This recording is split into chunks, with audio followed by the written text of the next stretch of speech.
Good morning po mga ka-farmers.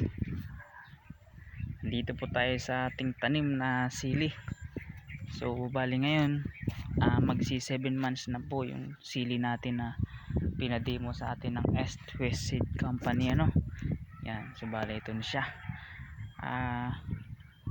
Papansin nyo, medyo namumula na yung mga dahon kasi nga matanda na. Nagpapalit na ng mga bagong dahon. Ang tataas na ng siling panigang. Yan, so bali yung iba, yan, marami na rin na namatay.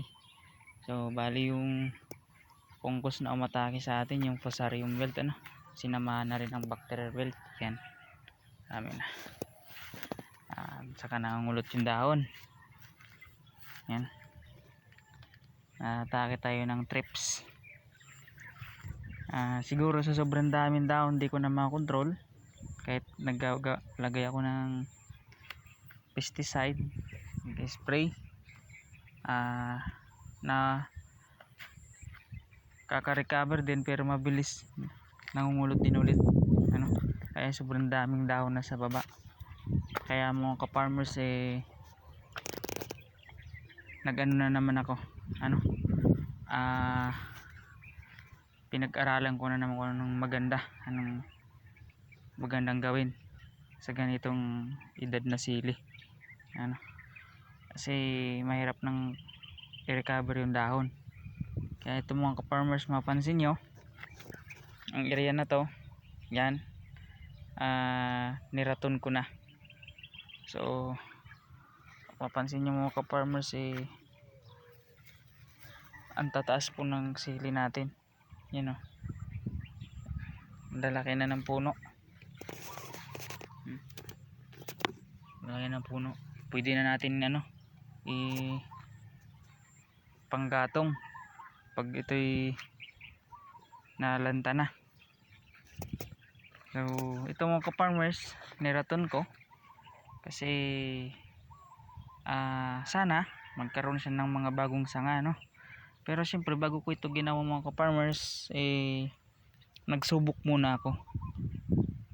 Kumbaga kung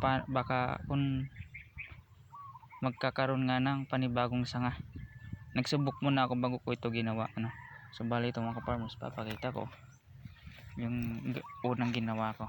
Ito nagsubok po ako ng 2 puno mga ka-farmers. So yan, makikita nyo, yan, pinutol ko natin. Dami natin pinutol. Yan mga ka-farmers, may mga bago na siyang sanga, tsaka magaganda na, magaganda na yung mga sanga. So bali ang gagawin lang natin ito mga ka-farmers,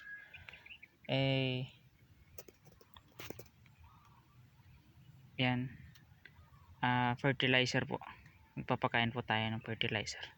I-guide na naman natin siya sa fertilizer, Then syempre ang gagawin natin mga ka-farmers, magpili lang tayo ng ipa-priority natin na mga sanga.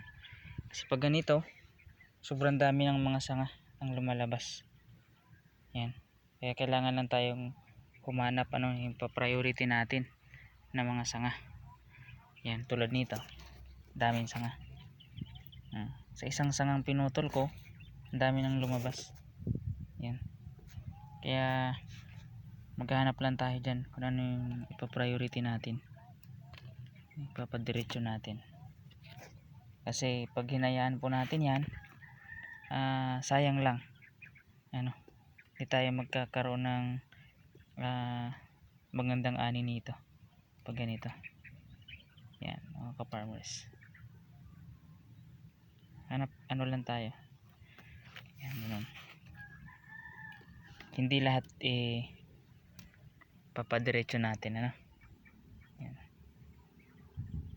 Okay, sayang, putol. Okay lang yan. Okay, yan lang mga ka-farmers, So bali update lang natin pag anong kalabasan ng ginawa natin na ito. Yan. Okay, yung mga ka-farmers, maraming salamat po.